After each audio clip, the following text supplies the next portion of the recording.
What is going on, YouTube? PPS back. It is our YouTube play of the day video for today. We got two spots on the slate for tonight. Really like today's plays. I'm excited to get after it again. Actually got two spots and two pretty big spots for me. I'll probably be laying quite a bit on these. Really like where the numbers are at for these. Obviously, we got to go through our recap. Not the best. Obviously, we got this was probably one of the worst beats I've had in a very long time. Got hooked on this one.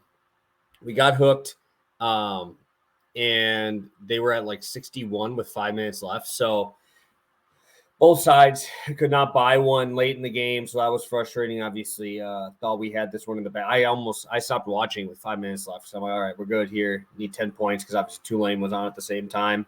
And then Tulane ended up with 151. First half was absolutely dreadful. Tulane could not make anything at all. They had no shooting. I think they were shooting less than 20% from three in the first half as well. So really frustrating there. Both reads I still feel very confident about. I'm very excited to be kind of reading the games the way I want. Obviously, the result didn't go our way. So not going to hide it. Obviously, we just got under into the red there. 0.13 units, though. And I'll be laying two 1.5 unit plays on the line today. So these are big ones for us and big ones for our year-long number here. Yeah, let's get right into it. Wagon. That's all I can say about these guys. And that's where I'm going. I'm going back to the Penguins. Absolutely love going to these guys. These guys have been great to me. Youngstown State again, top 32 in the country in terms of adjusted offense, 268 adjusted defense. I know I'm going to a team that has been terrible for me.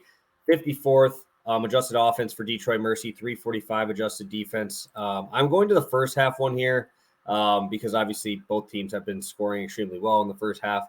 Detroit averaging 36.1, Youngstown averaging 37.8. In this half, I also want to look at first half defense, right? These guys are not very good in those categories. Either Youngstown allowing about 35 points per game in the first half, Detroit allowing 40 per game on the road so far this season.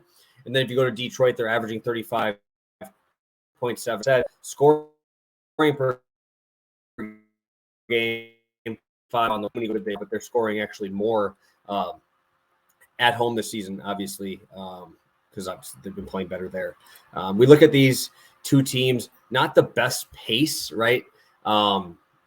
As we like to look at, right? We like to go for teams that are playing fast, but both of these teams defensively are absolutely dreadful. Can't stop really anything. Obviously, both teams are very efficient from three. Both teams are both in the top 50, and we obviously see Detroit sitting very high in that category.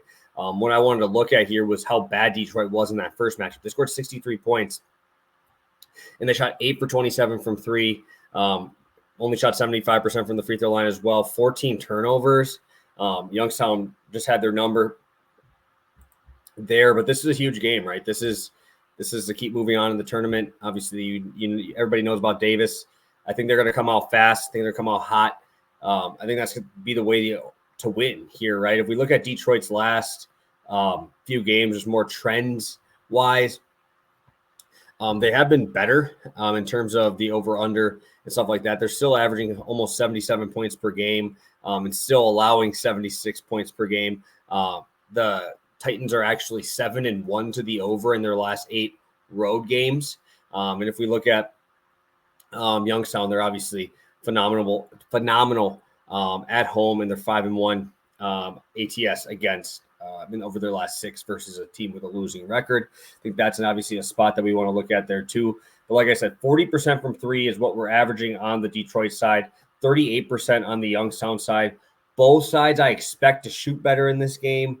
Like I said, Detroit only shot 30% from three in that first one. I don't see a way where we see Detroit struggle that much as well. Both teams, phenomenal free throw shooting teams as well. 78% for Youngstown, top 15 in the country, and 76 for Detroit, which is 30th in the country. I think this adds up to being a game where I really want to back the over here. Obviously, Youngstown State first halves have been money for us. If they just do what they need to do exactly what they're asked to do, just their averages, we get to this number. And obviously that makes me a little bit more confident as well. And obviously all the Davis hype. I think that we're going to see Detroit show out a little bit here. And I'm sure the other players want to play well to get him more open looks there. So really like this spot. Youngstown first half over 73.5. And then actually I need to show you guys my screen, and I will do that right now for my second play. We are over on FanDuel for this one. And I'm going to be going to the over 158.5 for the Southeast Missouri State side versus Tennessee State. Fun game, very fun game. I want to make sure I pull this up for both. Obviously, I've been trying to show you guys screens because I know some of these lines move, especially when we're betting these lower leagues or smaller leagues where there's not as much betting on it. 73.5 right there. You see it right there. But let's get into it a little bit here. And in this one we're going to talk a little bit on here. Obviously, first matchup, 92-75, going towards Southeast Missouri State. We're seeing a 1-point spread here, which I think is really important. Obviously, we can get some free throws down the line. They crushed this number in their first one, and that was at a 155 total. So obviously, we expected a little bit extra points here. But let's look at just the overlying numbers here. Tennessee State, top 50, 78 points per game. Score that is 42 in the country. Missouri State or Southeast Missouri State, I'm just going to say SEMO, defense allows 76.5 points per game. That is 28th worst in the entire country. We go over Tennessee State's defense. They're bottom 300 as well. 304 in the country, allowing 75 points per game. SEMO averaging 57th rank in the country at 77 points per game. And they just do it because of speed, right? It's not because they're super efficient. We look up and down their scoring stuff, and you really don't see many inside the top 200, right? They're middle of the pack in a lot of categories, but let's just look at these numbers, right, in terms of pace, because that is what's going to get us there. When we go to Missouri State here, or Southeast Missouri State, whatever you want to call them. I'm just going to call them SEMO, like I said, but I keep switching it up. They're sixth in the country in terms of pace. Like I said, middle of the pack, offensive defense at 72.8 possessions per game, or adjusted tempo. And then when we go over to Tennessee State side, they are actually right up there as well, 31st in the country.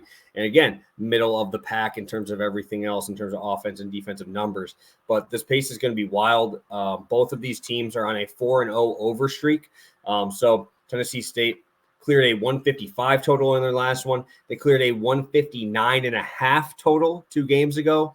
And then obviously hit over Morehead State, and which is very impressive, over a 135.5. But then we go to Southeast Missouri. We're expecting numbers like this: 156.5, 146.5, 155.5, 148.5. All 4 of those have flown over in these games. So everything here is just pointing me to going back to a wagon play. And these guys have been a VIP staple this year. I love their first half numbers, love their full game numbers. They just run and gun, and that's what we really need in a spot like this when we're expecting this many points. One thing I do want to talk about too is just that we're sitting at a half-point spread too, right? So it's not like this could be, if it is a blowout, I think a team is scoring 90 here. I don't expect it to be a 75-50 type of showing here, right? Both teams are running. Both teams are just trying to score the basketball. That's it. Defense is an option here. It is very optional. For both teams. Both teams obviously sitting at 4th and 5th respectively. They actually have the same conference record here as well. So I think we can see some big numbers put up by both sides. In that first matchup, we saw a 30 piece from Russell. We saw a 26 from Clay Jr. there. So there's enough possessions to go around on both sides. Again, we look at just possession wise. We saw Southeast Missouri State shooting 64 attempts in that game, and that goes along with 37 total fouls. This is going to be hopefully a lot of those turnovers, 27 total turnovers in that first game. We still saw a number like that, but a lot of those have been in the open court, allowing layups. So that's what we're hoping for live ball turnovers, to get those layups on the other side. So, excuse me, Youngstown State first half over 73.5.